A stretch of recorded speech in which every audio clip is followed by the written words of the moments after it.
അസ്സലാത്തു വസ്സലാമു അലാ റസൂലില്ലാഹ് വമൻ അഹ്സനു ഖൗലൻ മിമ്മൻ ദആ ഇലല്ലാഹി വഅമില സാലിഹൻ വഖാല ഇന്നനി മിനൽ മുസ്ലിമീൻ. അള്ളാഹുവിനുള്ള സുരക്ഷയും സമാധാനവും നിങ്ങൾക്കും നിങ്ങളുടെ കുടുംബത്തിനും സദാ വർഷിപ്പുമാറാകട്ടെ.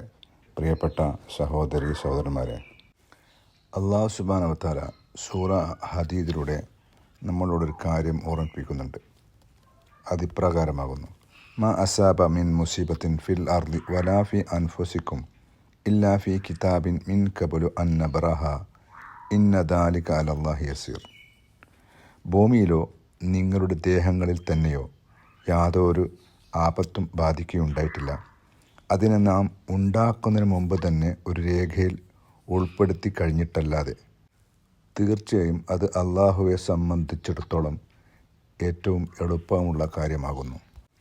നാളെ എന്തെല്ലാമാണ് നടക്കുക എന്ന് ആർക്കും അറിയില്ല. നമ്മുടെ പരിമിതമായ കഴിവുകൾ ഉപയോഗിച്ച് കാര്യങ്ങൾ കണക്കൂട്ടി അതനുസരിച്ച് പ്രവർത്തിക്കാറാണ് പതിവ്. ചിലപ്പോൾ നമ്മുടെ സ്വപ്നങ്ങളും സങ്കല്പങ്ങളും നിമിഷ നേരം കൊണ്ട് നിലമ്പെത്തുന്നു. പലരും അപ്രതീക്ഷിതമായ ആഘാതങ്ങളെ അഭിമുഖീകരിക്കേണ്ടി വരികയും ചെയ്യുന്നു.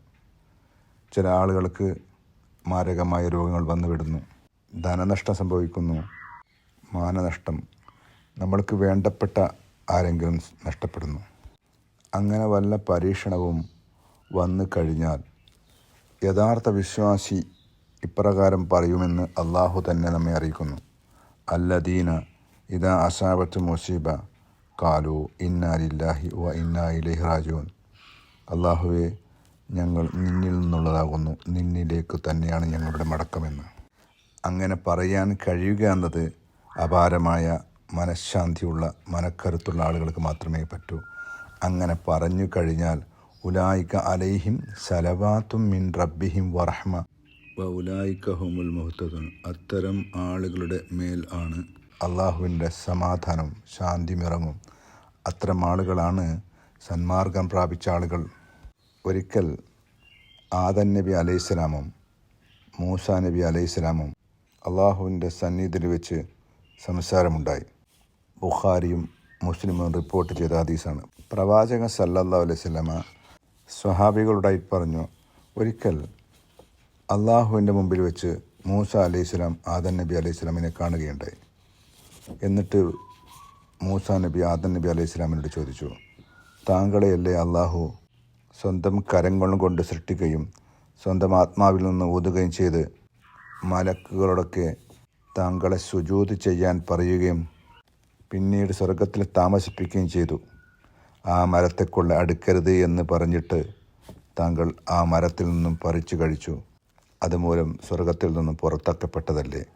ആദം നബി അലൈഹിസ്സലാം മൂസ നബിക്ക് മറുപടി കൊടുത്തു: താങ്കളല്ലേ മൂസ, ബനൂ ഇസ്രായേലിലേക്ക് അയക്കപ്പെട്ട പ്രവാചകൻ. ഒരുപാട് അനുയായികളെയും നൽകി അള്ളാഹു താങ്കളോട് സംസാരിക്കുകയും ചെയ്തു. മാത്രമല്ല, എല്ലാ കാര്യത്തെക്കുറിച്ചുള്ള വിവരണം നൽകുന്ന തോറയും നൽകിയില്ലേ? ആ തോറ ഞാൻ സൃഷ്ടിക്കപ്പെടുന്നതിൻ്റെ എത്ര വർഷം മുമ്പായിരുന്നു അവതരിച്ചതെന്നറിയുമോ? മൂസാ നബി മറുപടി പറഞ്ഞു: 40 വർഷം മുമ്പ്. ആ തോറയിലില്ലേ മൂസേ, വാസ ആദം റബ്ബഹു വഗവ. ആദം അനുസരണക്കേട് കാണിച്ചു, ആദം തെറ്റ് ചെയ്തു.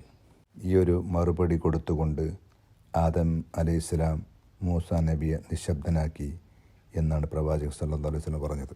ഇതിൽ നിന്നും നമ്മൾക്ക് മനസ്സിലാക്കാവുന്നത്, നമ്മെ ബാധിക്കുന്ന ഏതൊരു പ്രശ്നവും അതിൽ നമ്മൾ ക്ഷമ അവലംബിക്കേണ്ടവരാകുന്നു.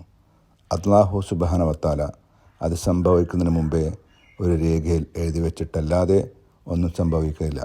അടുത്ത നിമിഷം എന്താണ് സംഭവിക്കാൻ പോകുന്നത് എന്ന് പോലും വളരെ വിജ്ഞാനമുള്ള ഹൈടെക് ലോകത്ത് ജീവിക്കുന്ന മനുഷ്യന് അറിയാൻ കഴിയില്ല എന്നാണ് അള്ളാഹു പറയുന്നത്. വമാ തദ്രി നഫ്സും മാദാ തക്സിബു ഗദൻ വമാ തദ്രി നഫ്സും ബിൽ അയ്യിൽ അർദ് തമൂത്ത്. തീർച്ചയായും നാളെ താൻ എന്താണ് പ്രവർത്തിക്കുക എന്ന് ഒരാളും അറിയുകയില്ല. താൻ ഏത് നാട്ടിൽ വെച്ചാണ് മരിക്കുകയെന്നും ഒരാൾക്കും മുൻകൂട്ടി അറിയുകയില്ല. അള്ളാഹു എല്ലാ കാര്യം അറിയുന്നവനും സൂക്ഷ്മജ്ഞാനിയുമാകുന്നു. അള്ളാഹുവെ, നീ ഞങ്ങളെ നിൻ്റെ മാർഗത്തിൽ അടിയുറച്ചു നിൽക്കുന്നവരുടെ കൂട്ടത്തിൽ ഉൾപ്പെടുത്തി അനുഗ്രഹിക്കണമേ.